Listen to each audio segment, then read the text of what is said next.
ஸ்ரீ குருபியோ நமக.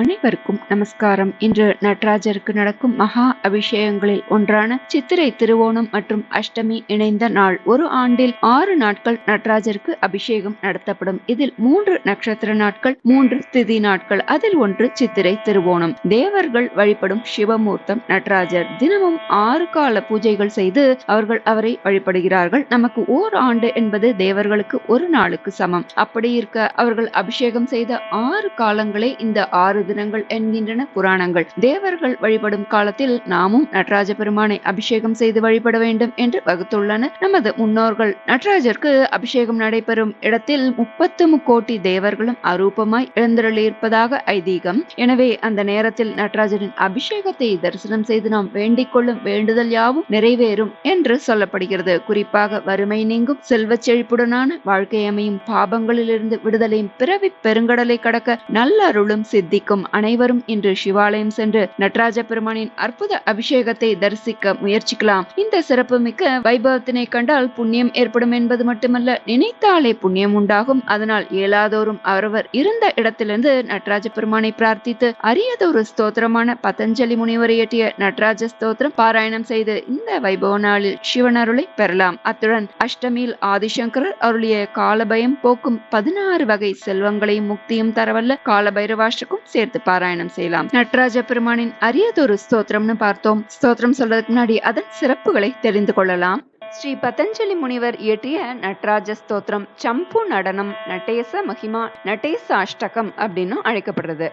ஆடவல்ல பெருமானாகிய ஸ்ரீமத் நடராஜ மூர்த்தி திருநடனம் செய்யக்கூடிய இடத்துலெல்லாம் நந்திதேவர், பிருங்கி முனிவர், வியாகிரபாதர், பதஞ்சலி முனிவர் எல்லாருமே இருக்கிறதா ஐதீகம். நாம் அனைவருமே கோவில்ல நடராஜர் சன்னதியில பார்த்திருப்போம். நந்திதேவருக்கு 2 கொம்புகள், பிருங்கி முனிவருக்கு 3 கால்கள், வியாகிரபாதருக்கு நகங்கள் கூட கால்கள் போலவே இருக்கும். ஆனால் ஆதிசேஷனுடைய அம்சமான பதஞ்சலிக்கு கால்களோ கொம்புகளோ இல்ல.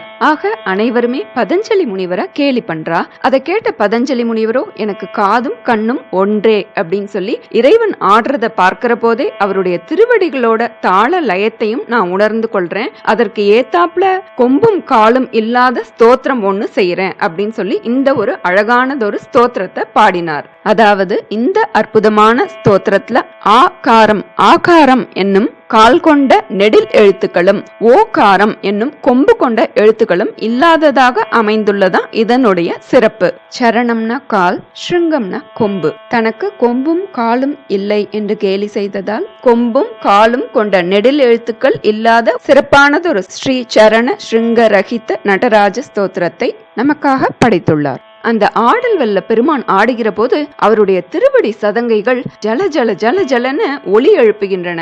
அந்த லயத்துக்கு ஏற்ப பிரம்மாவும் திருமாலும் திமி திமி திமி திமி அப்படின்னு மத்தளம் வாசித்து கைத்தாளம் போடுகின்றனராம். இதை முருகப்பெருமான், கணபதி, நந்திதேவர், பிருங்கி, பிரம்மா, பதஞ்சலி முனிவர்னு ஒரு பக்தர்கள் வெள்ளமே கூடியிருக்கிறதாம். அது மட்டுமா, பிரம்மஞானிகளான சனகாதி முனிவர்கள் கூட அந்த நடனத்துல மயங்கி பெருமான் தாழ் பணி இப்படி தில்லையம்பலத்தில் ஆடும் அருட்கூத்தை நினைந்து நினைந்து ஹிருதயத்தில் துதிப்பாயாக அப்படின்னு சொல்லி இந்த பாடல்ல சொல்லப்பட்டிருக்கு. நாமும் இந்த நடராஜ ஸ்தோத்திரத்தை பாடி அந்த ஆடல் வல்லானை துதிப்போம். ஸ்தோத்திரத்தை பார்க்கலாம். ஸ்ரீ பதஞ்சலி கிருத நடராஜ ஸ்தோத்திரம். ஸ்ரீ பதஞ்சலி கிருத நடராஜ ஸ்தோத்திரம்.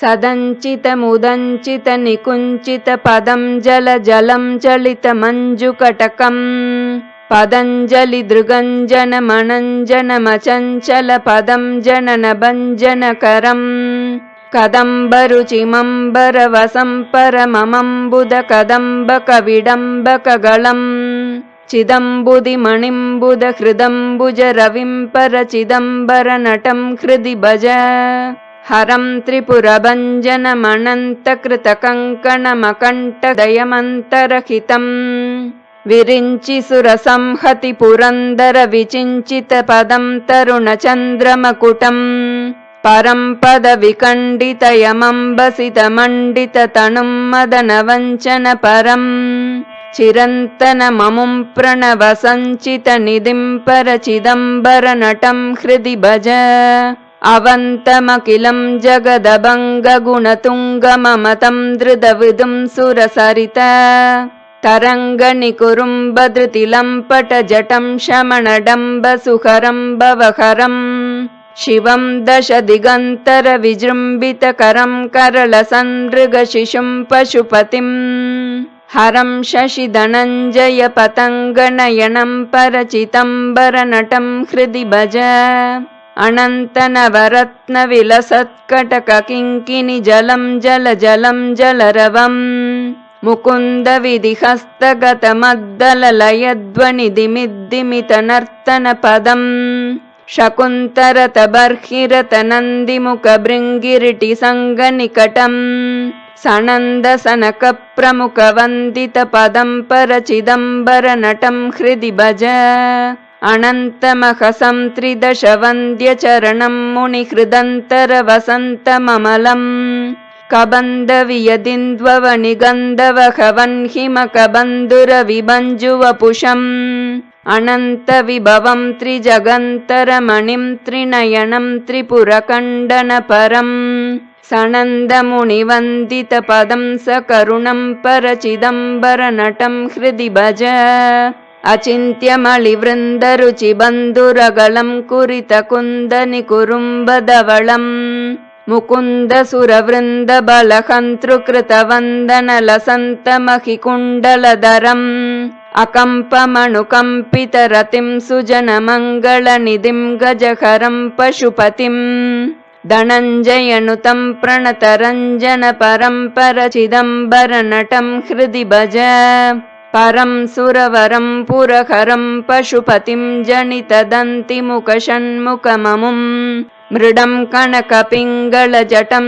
सनकपङ्कजरविं सुमनसं हिमरुचिम् असङ्गमनसं जलधिजन्मकरलं कवलयन्तमतुलं गुणनिधिम् सनन्दवरदं शमितमिन्दुवदनं परचिदम्बरनटं हृदि भज अजं क्षितिरतं भुजगपुङ्गवगुणं कनकशृङ्गिधनुषं करलसत् कुरङ्गप्रतुटङ्गपरशुं रुचिरकुङ्कुमरुचिं डमरुकं च ददतमम् मुकुन्दविशिखं नमदवन्द्यफलदं निगमवृन्दतुरगं निरुपमम् सचण्डिकममुं झटिति संहृतपुरं परचिदम्बरनटं हृदि भज अनङ्गपरिपन्थिनमजं क्षितिदुरन्दरमलं करुणयन्तमखिलम् ज्वलन्तमनलं ददतमन्तकरिपुं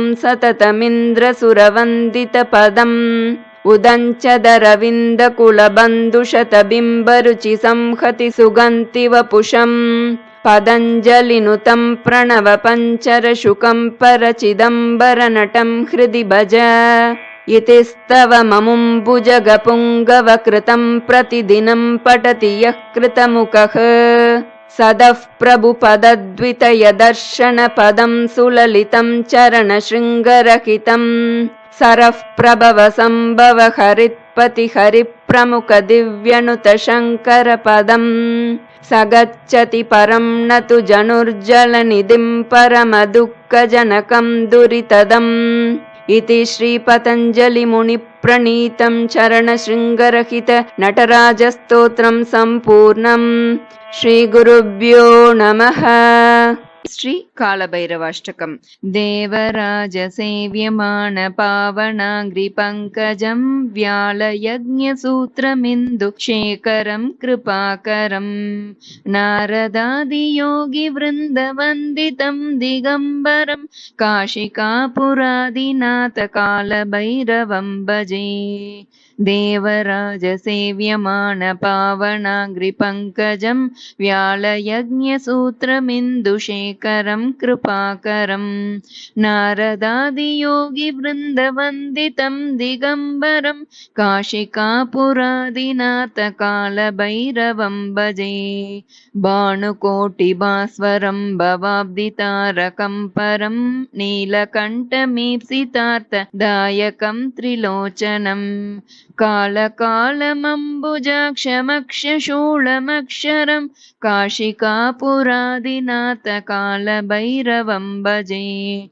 शूलटङ्कपाशदण्डपाणिमादिकारणं श्यामकायमादिदेवमक्षरं निरामयम् भीमविक्रमं प्रभुं विचित्रताण्डवप्रियं काशिकापुरादिनाथ कालभैरवं भजे। भुक्तिमुक्तिदायकं प्रशस्तचारुविग्रहं भक्तवत्सलं स्थितं समस्तलोकविग्रहम् विनिक्वणन्मनुज्ञ हेमकिङ्किनीलसत्कटिं काशिकापुरादिनाथ कालभैरवं भजे। धर्मसेतुपालकं त्वधर्ममार्गनाशकं कर्मपाशमोचकं सुशर्मदायकं विभुं स्वर्णवर्णशेषपाशशोभिताङ्गमण्डलं काशिकापुरादिनाथ कालभैरवं भजे। रत्नपादुकाप्रभाभिरामपादयुग्मकं नित्यमद्वितीयमिष्टदैवतं निरञ्जनम् मृत्युदर्पणाशनं कराळदंष्ट्रमोक्षदं काशिकापुरादिनाथ कालभैरवं भजे।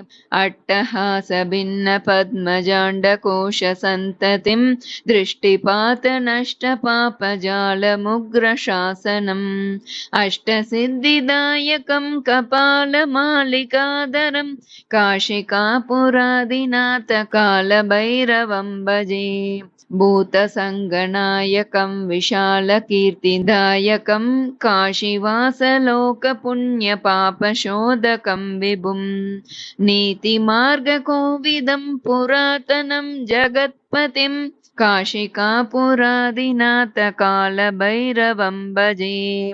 कालभैरवाष्टकं पठन्ति ये मनोहरं ज्ञानमुक्तिसाधनं विचित्रपुण्यवर्धनम् शोकमोहलोभदैन्यकोपतापनाशनं ते प्रयान्ति कालभैरवाङ्घ्रिसन्निधिं ध्रुवम् भूतसङ्गनायकं विशालकीर्तिदायकं काशीवासलोकपुण्यपापशोधकं विभुं नीतिमार्गकोविदं पुरातनं जगत्पतिं काशिकापुरादिनाथ कालभैरवं भजे। कालभैरवाष्टकं पठन्ति ये मनोहरं ज्ञानमुक्तिसाधनं विचित्रपुण्यवर्धनम् शोकमोहलोभदैन्यकोपतापनाशनं ते प्रयान्ति कालभैरवाङ्घ्रिसन्निधिं ध्रुवम् इति श्रीमत्परमहंस परिव्राजकाचार्यस्य श्रीगोविन्दभगवत्पूज्यपादशिष्यस्य श्रीमच्छङ्करभगवतः कृतौ श्रीकालभैरवाष्टकं सम्पूर्णं। श्रीगुरुभ्यो नमः।